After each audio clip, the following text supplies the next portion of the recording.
Hey guys, and welcome back to plumbingproductspro.com. Today we're joined by a local plumbing professional that's going to help us prevent your house from freezing up this winter. Stay tuned.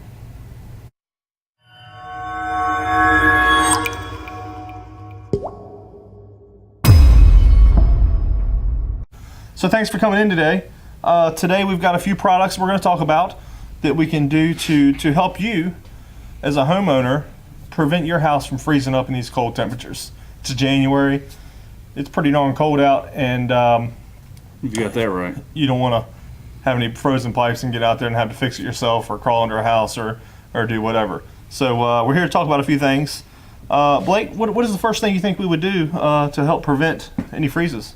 Well, number one, go around your foundation vents, around the outside. If you've got brick mortar or the center block foundations, see if you can find any holes, any gaps. Any gaps are in the around your foundation vents.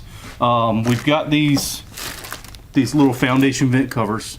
They'll stop the wind flow. When you get the wind, actually it cuts underneath the through the foundation and through the little holes. You've got water pipes right behind it, whether it's for your kitchen sink or whatnot, any fixture in the house.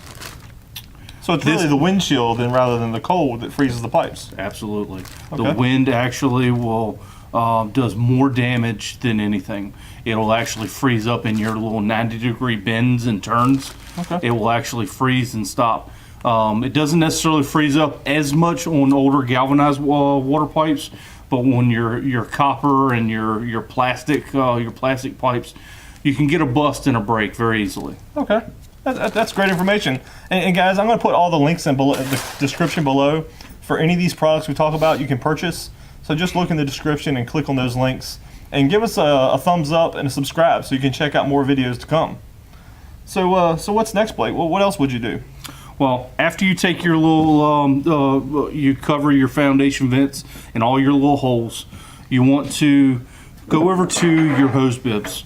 Now, typically, a lot of things that homeowners typically do, you've got just a standard hose bib sticking out of your house. Remove the garden hose. By removing the garden hose, what happens, water actually gets trapped inside your hose and it wants to follow.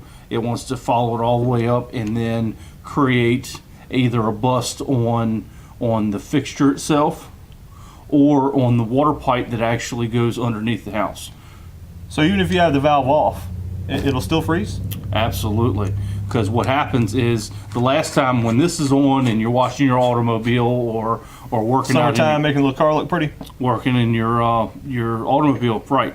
A lot of times these hoses, because they're relatively close to the ground, they kind of turn and they just kind of lay down on the ground. Well, water has a tendency to sit here and pull and get trapped, so it just sits there, never drains out. That makes sense.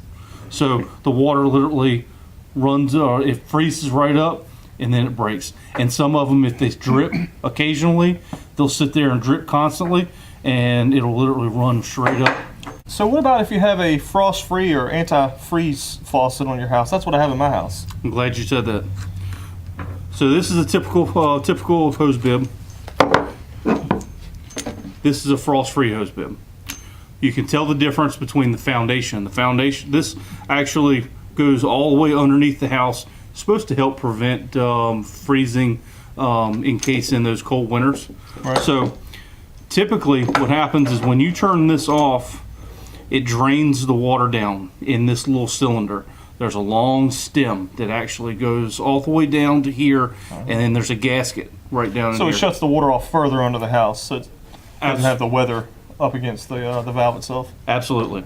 But the problem with these is when you leave your hose on them, they are more susceptible to freezing than a standard hose bib. Oh, so there's nowhere for the water to go.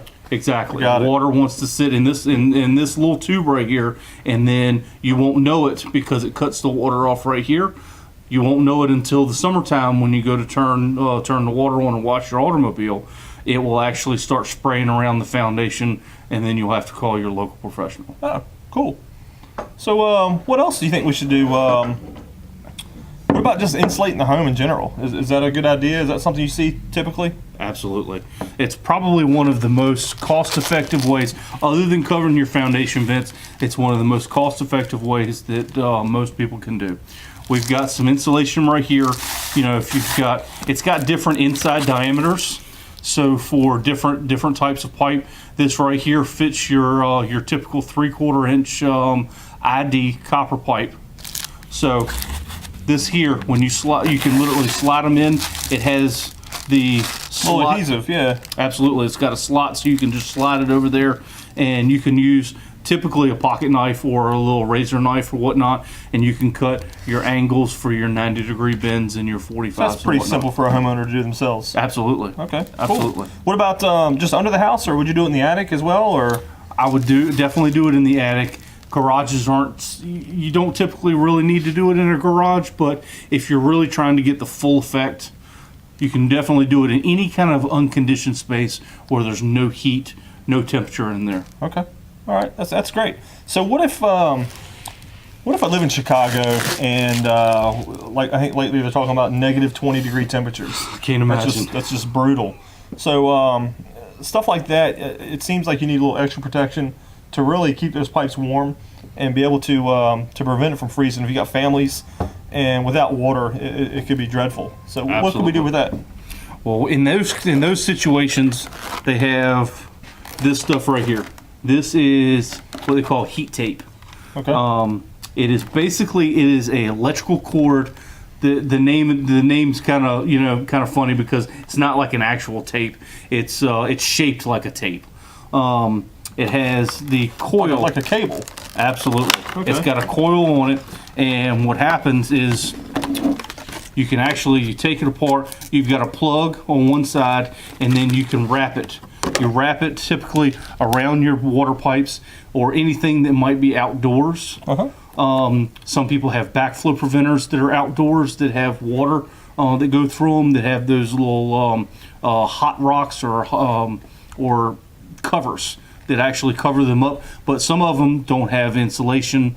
Some of them don't have any heat to provide them warmth, so to freeze for the whole house. So you can put these in and just plug it into a typical 110, 115 volt receptacle. That's really cool. And so just kind of secure it to the pipe with like zip ties or cable ties? Absolutely. You can use zip ties. That's the safest way. You can use zip ties to, but even if you don't have any zip ties, electrical tape works really well to wrap it around. You just wrap it every few inches or so. There's even a little description on the back of this this paperwork and a little installation guide.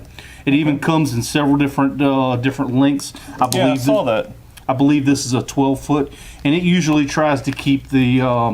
I believe it ranges depending on the style. I think it's about 60 to 70 degrees, just to get a little bit of temperature on the pipes. That seems like a great idea for those really cold areas. Absolutely. So, well, Blake, I'll tell you what, I thank you so much for coming by. These are some really good tips. So if you guys have any questions about what you can do to keep your house from freezing, give us a comment below or email us, info@plumbingpartspro.com, or give us a subscribe. We'd love to hear from you, and thanks a lot for watching, guys. You have a good day. Hit that bell.